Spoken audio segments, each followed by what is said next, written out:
She wiped a stain off the glass table and heard a sentence she was never supposed to hear. An hour later, three billionaires were in the boardroom, and in the middle of them stood her, the janitor in a gray hoodie. No one understood how it got to this point. It started with a smudge, not a metaphor, a literal greasy fingerprint on the edge of a glass table that shimmered under the boardroom lights like it didn't belong. And Marlene? She didn't even hesitate.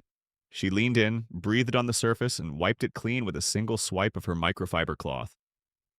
She didn't know that fingerprint was the only thing left from a meeting that wasn't supposed to happen. She just knew fingerprints on glass bugged her. Marlene Rains didn't look like someone who belonged in a Fortune 500 skyscraper. Not with her squeaky cart, overwashed hoodie, and that faded ID badge clipped to a lanyard that had long since stopped retracting. She walked with the slow, careful steps of someone who's spent decades cleaning up other people's messes, and knowing full well she'd never be invited to make one of her own. And yet, this moment, it changes everything. If this already has you hooked, hit subscribe and drop a comment below. What would you have done in her place? It was late. After 8 p.m., the floor was supposed to be empty. That's why she didn't have her headphones in like usual, and that's why she heard it. A door click, whispered voices. One laugh, sharp and fast, followed by silence. Then came the sentence. Look, if we bury the numbers this quarter, we buy ourselves 6 more months. That's all we need. She froze mid-wipe. 6 more months? Bury the numbers? She wasn't supposed to be there. She wasn't even supposed to be in that part of the floor. She was just finishing up early so she could catch the bus home before her transfer expired. Her hands started to sweat. She pressed the cloth to the table again just to do something. Then came the second voice. And what if someone sees the reports? The first one snorted. No one reads those, and no one in this building is paid enough to care. Marlene blinked. Well, she definitely wasn't paid enough. But suddenly, she did care. She backed away slowly, pushing her cart like it was shielding her from bullets. Her heart was hammering. Not from fear, no, it was something messier than fear. Rage. They didn't even know she was there. They didn't even see her. That's how confident they were, how safe they felt in their little club of suits and smiles and secrets. She turned the corner toward the elevator, and there he was, Marcus, the floor manager, clipboard in hand, earpiece glowing, dressed like a man who wanted to be a VP but still had to check the cleaning crew's schedule to feel important. He saw her, stopped her with a flick of his chin. You're not assigned this floor tonight, he said. Not asked. Said. Marlene cleared her throat. I was just finishing up. There's protocol. You can't just wander into exec areas. Cameras are live. His eyes narrowed. You know how this works, right? And there it was. The tone, not angry, not loud. Worse, condescending, controlled. Like she was a child with chocolate on her face trying to sneak into a courtroom. She could have explained. She could have apologized. Instead, she just said, There's a stain on the boardroom glass. Figured I'd clean it before it dried. Marcus squinted. That's not your call. She nodded slowly. Got it. She pressed the elevator button. It didn't light up. He hadn't moved. By the time she got down to the basement, her badge had already been flagged. The night supervisor told her not to come back tomorrow. Just until we sort it out. Sort what out? She didn't yell. She didn't cry. She just walked outside, sat on the curb behind the building, and looked at her reflection in the puddle beneath her boots. And you know what she saw? Someone tired, someone dismissed, but not someone wrong. She didn't know the names of the men in that room, but she remembered the voices. One of them had a fake British accent. The other had a stutter when he got nervous. She remembered details. She always remembered details. That's why they trusted her to clean the R&D floor. That's why she'd lasted 16 years. That's why half the assistants whispered, "Thank you," when she refilled their coffee stations before 7 a.m. And that's why the next morning, when she showed up at 6:59, despite being told not to, she wasn't there to clean. She was there to listen, to watch, and maybe to press a button they'd forgotten existed. What happened next changed everything. You don't want to miss how this unfolds. She sat in the hallway like she belonged there. Gray hoodie, cleaning cart beside her, hands folded neatly on top of a plastic spray bottle. Not cleaning, not talking, just watching. Marlene had worked this building longer than 3 of the 5 vice presidents had held their titles. She knew which elevators paused on which floors. She knew which assistants took their breaks in the south stairwell, because the east-facing lounge had flickering lights. She knew that every Tuesday morning, the financial compliance officer walked in at 8:13 with a bagel he never finished. And she knew the man with the fake British accent didn't belong in the building on Wednesdays. Yet there he was, laughing at something on his phone, slipping past security like the air parted for him. Her pulse jumped. She kept her head down. He passed.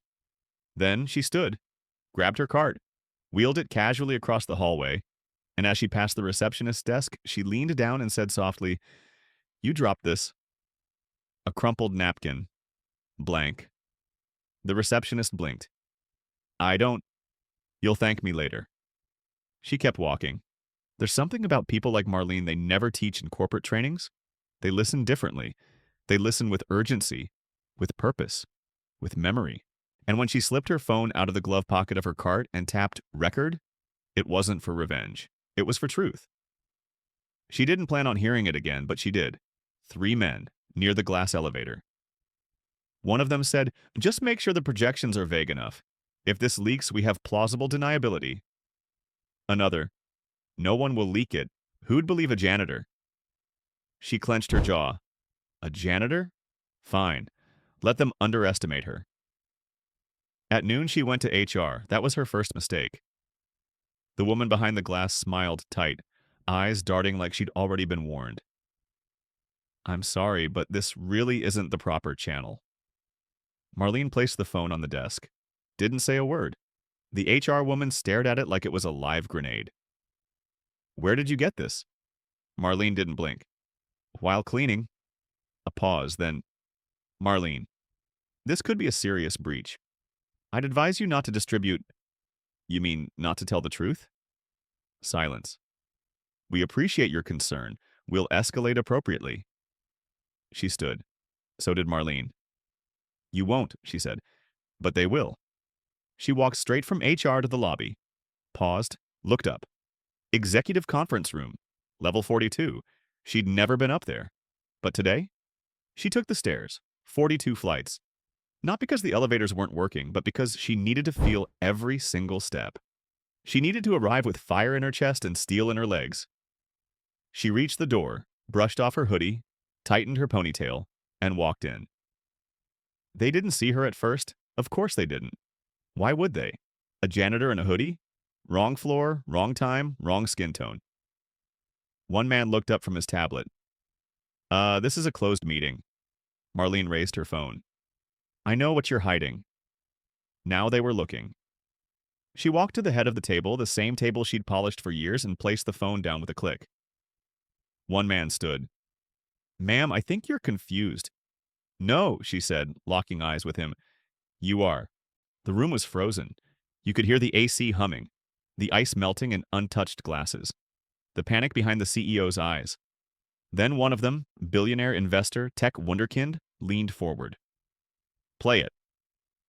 That was the moment it all shifted. Because the voice that played from that recording, it wasn't just slimy, it wasn't just unethical, it was illegal. Dead silence followed. Until the youngest one, the same guy the company put on every diversity panel, spoke. "Who are you?" She smiled. "I clean your secrets off your windows every night, but now, I'm just showing you what's left behind." They tried to contain it. Oh, they tried. Within minutes, the legal team was on their way. Security hovered near the door. Phones were confiscated. Emails flew like bullets. But the video was already backed up. 3 places. One of them? A Gmail account with a scheduled send. To the board of directors. Tick, tick, tick. In the chaos, Marcus, clipboard Marcus, system man Marcus, stormed in. "She's not even cleared to be here." The youngest billionaire raised a hand. "She's the only reason we even know what's going on." "She's a janitor. And you're fired." The room went dead silent. Marlene didn't flinch. But inside, she had never felt that kind of quiet power before. This is the climax. Everything you've been waiting for, right here. Stay to see how the janitor shut down the entire system. She didn't ask for applause, but when she walked out of that boardroom, all 20 eyes followed her like she'd just flipped gravity. The CEO's assistant, Erica, young, sharp, always smiling too wide, held the door open. Silent. Her eyes shimmered like she'd been holding her breath since the meeting began. Marlene nodded once and walked past. By the time she reached the lobby, the air had changed. Phones buzzed, screens blinked. Someone in legal was red in the face and sweating through a too-tight collar. One of the security guards, Javier, the only one who ever bothered to learn her name, looked at her, then at his radio, and turned the volume down. He didn't ask what happened. He just said, "About damn time." But not everyone was clapping. See, when you break a system wide open, the first reaction isn't gratitude. It's shock, then fear, then rage. And rage? It has a protocol. The next morning, Marlene got a call. Not a warning, not a thank you. A mandatory meeting. With corporate downtown, in a glass tower with mirrored windows and no welcome mat. She didn't wear the hoodie. She wore a plain white blouse and slacks that hadn't seen daylight in 3 years. Her daughter helped press them the night before after the news started spreading on private Slack threads and back-channel emails. Marlene walked into the room. 2 men in suits, 1 woman in pearls, no names, just titles. Ethics. External affairs. Damage control. One of them gestured for her to sit.